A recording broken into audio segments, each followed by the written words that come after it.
Pop quiz. What do a Lego race car, a Lego bulldozer, and a Lego dinosaur all have in common? They're all imposters. Hey, how you doing? My name is Ryan, and today I'm exposing 3 sets that are secretly from the Marvel Universe. Last time I uncovered 2 Fantastic Four builds hiding in plain sight, and now I found 3 more that look suspiciously MCU-inspired.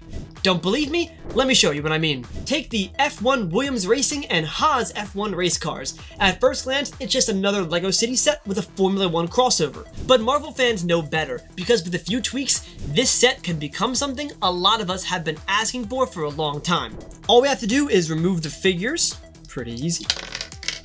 Then we're going to take some of the blue elements off the blue car, replace them with the white elements from this guy.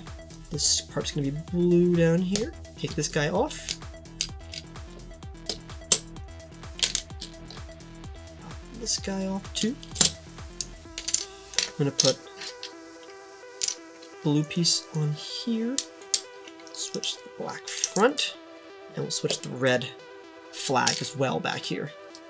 Then one final step, drop in the Mark V Iron Man suit and Whiplash, and suddenly you've got the Monaco racetrack scene from Iron Man 2. Now, if you had a small Stark logo sticker, you can make the transformation even stronger, but even as is, it's pretty accurate to Tony's racing car.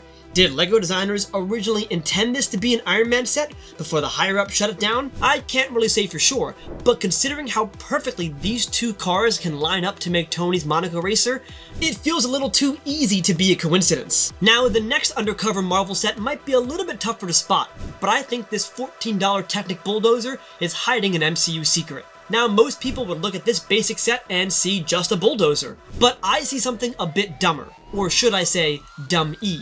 So this bulldozer has a really cool mechanic where you can twist the knob and actually raise the dozer, but this little piston action looks identical to the midsection of DUM-E. So I think if I keep the treads, pull these side bits off, and sort of reconfigure this to be the arm, I think this could make a really good DUM-E set. So let's just try pulling these parts off first. Now these on the side are actually where the gear connects. You can see back here, here's the mechanism, and there goes the actual center one, so I'll have to rebuild that later on, but for now I'm in the destruction phase. This might be a bit harder to kind of break apart and rebuild because it's Technic, and that's a lot of small pieces that have to fit together in a really meticulous way, so I'm trying to be careful when pulling this apart. There's our base element. 1 base element, tread. Careful. 2 base elements, a second tread. There we go. Pretty complicated for a $14 build. So this is our main mechanism here. So I think this needs to be... can I make this the back instead? If I made this the back of it, how would that work? We're looking a little bit Wall-E right now, and not DUM-E, but... okay. I like that. My thinking is, if this right here, this little guy is our pivot point, assembly body here perhaps, center like that, yeah, okay. There were surprisingly few steps to transform this bulldozer into the Marvel robot, but almost every element had to be tested vigorously.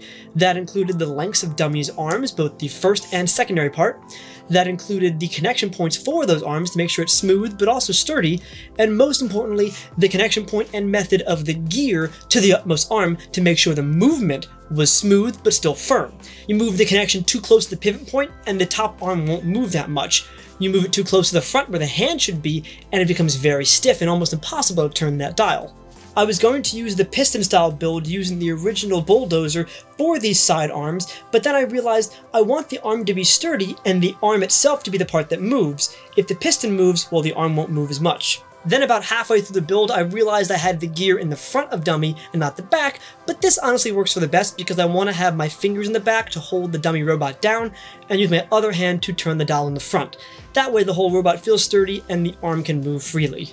One of the main challenges of rebuilding a Technic set is to make sure enough of the original build is intact, because LEGO designers have a lot more experience than you do with making solid, structurally sound builds that work perfectly.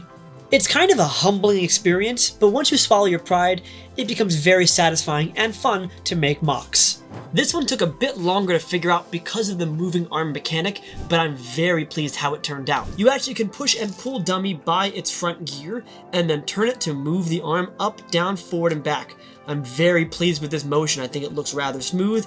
And also, there's not a lot of resistance on the main gear, meaning the main arm mechanic is rather fluid and not as tight. Now, with a few extra white pieces, you can add a dunce cap to DUM-E, which does complete the visual, but as is, I'm very happy with how this bulldozer set transformed into Iron Man's DUM-E robot. Now, the third and final secret Marvel set is the Creator 3-in-1 Mighty Dinosaur. It's a simple but effective collection of green beast builds, including a pterodactyl, triceratops, and Tyrannosaurus Rex. To the average consumer, $15 is a great deal for this, but it's even better than people realize because this 3-in-1 is actually a 4-in-1. As a Marvel fan, when I see a bright green monstrous build, I think of one character who recently just got his first ever on-screen appearance in live action, Fantastic Four villain Giganto. Now, unlike the other two secret sets, I'm not going to build this one as intended first and then take it apart, because I want to build this from the ground up, from scratch. So I'll pop on my thinking cap one more time and turn this 3-in-1 set into Marvel's Giganto. Let's see what we have to work with. We have each instruction manual, which I'm going to use none of them. We have this little poster. We're switching from plastic to paper mixed packaging. Still plastic bags. And I can get rid of the box too. We have a good mix of light green, dark green pieces, dark tan pieces, white teeth, gray pieces, dark gray pieces. I think I'm going to try to build a tan and dark bluish gray base as if Giganto was coming out of the ground, and then build the monster obviously with a bright green facade. So let's see what we can build. I think we'll start with the eyes first and work our way out. Giganto also has some spikes on the top of his head, so I'm not sure I'm going to pull that off. Now, it looks like Giganto's eyes in the picture are white, but the eye pieces for the dinosaur set are this translucent orange. I might just need to work with that for now, and then possibly swap out the eye parts later. In building Giganto, the first thing I wanted to get right was the eye spacing, because that'll dictate a lot of the measurements for the entire monster, like how big's the mouth, how big's the body, how wide are the arms, and I think if I do the eyes with 2 studs in between, that'll work well. The original dinosaur set used these modified plates with a Technic pin as the eye hole, so I think I might do the same, as it'll make the eyes feel a bit sunken, and I can add eyebrows in front of it to give Giganto a very angry expression. Once I had the eye shape complete, I moved down to the mouth, and I think if I use these snot bricks to build out a frame for the mouth, I can mount pieces on the side of them, as well as these wedge plates on the front to give the mouth a bit more of a rounder shape. This took quite some time because mid-build, a mouth like this can be very fragile. It's only once all the pieces are added onto it that it finally becomes sturdy and you can build around it and on top of it. I think I spent about 5 minutes just fumbling with this small micro build because I wanted to not only make sure everything was spaced out correctly, but that when you turn the mouth side by side, you wouldn't get flashes of any other color besides green or maybe a little bit of tan. And once the mouth was sturdy, I was able to put the eyes on top of it, and now I can get a sense for how big this monster should be. If I go maybe 1 stud higher, I should be able to have a nice tall monster, and the arms I can use these ball joint socket plates as joints for the bicep and forearm. Time for the next challenge, which is making the eyebrows. I want this monster to have somewhat of an angry expression, and I think I can use these dark green plates with a bar on it to act as sort of a hinge for the eyebrows.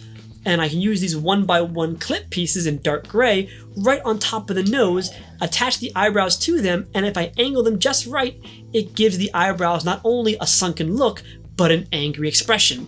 Putting these cheese slope pieces on top further amplify the illusion and add some of the spikes that Giganto has. Now that the main shapes of the monster are done, I can move on to the arms, which are relatively simple. The bicep is just kind of like a mech suit where you have your joint plates and you build on top of it to give it shape and a bit of bulk. I'm utilizing these curved plates in green and these wedge plates in green to give the arms some nice shaping as well. Top it off with these rounded curved bricks in a 2x2 and a 1x3, and you have a very solid looking arm sections. Moving on to the back of Giganto, it's pretty simple. I just want to build out a little bit of a green plate base and then add this giant curved dome on top. This was originally used as the top of the nose for the T-Rex, and I think it works very well to flesh out the back and make it feel bigger than it actually is. And to bulk out the rest of the monster, I will have to pull some extra parts, including these 1x2 bricks in black and plates in black, and a couple of extra green pieces I'll mention later. But for now, the rest of the tan, dark green, and black pieces, including some of the teeth and claws of the dinosaur build, will go towards the bottom of Giganto to give the monster a bit of heft, as well as give the illusion it's breaking out of the ground, so you can pop this onto any city street and have the illusion feel somewhat organic. Once the base is sturdy enough, I'll add some extra green pieces, kind of like greebling, around the monster to give it some extra detail like spikes and fingers, and I do think, when all said and done, I'm going to replace those translucent orange eyes with white ones to match the original character. And I think my custom LEGO Giganto turned out rather well. He definitely looks a bit closer to his comic appearance, but that's due to the abundance of a lighter shade of green. The eye color change from orange to white I think made a huge difference though, and some of the extra green pieces I added, like these finger bar clips in light green and this 1x4 modified plate in green on the bottom of the mouth, fill out the monster rather well. Those fingers, by the way, also act as mounting points for posing stands, so you can have more Fantastic Four figures fighting Giganto. This was one of those builds where I wasn't sure I'd be able to fully pull it off when I first started, and I got more confident as I was building, especially once I locked down the eye shape and those eyebrows. That's where I realized, okay, this will actually work. And those are 3 LEGO sets that are secretly from the Marvel Universe. Now, as I mentioned with the Formula 1 racer car, I'm not sure if any of these were originally intended to be Marvel based, but it's so easy to transform them into iconic characters and scenes from the MCU. If there are any other builds you guys believe are Marvel sets in disguise, let me know in the comment section down below. As always, big thank you to my channel members for supporting me and making videos like this possible, including new member Lennon Duffy. And by the way, if you're a channel member, keep an eye out on your subscription feed because I will be posting some behind the scenes soon of what's sure to be my most elaborate and possibly biggest video I've ever made. And as always, if you like this video, be sure to subscribe to the channel, and thanks for watching.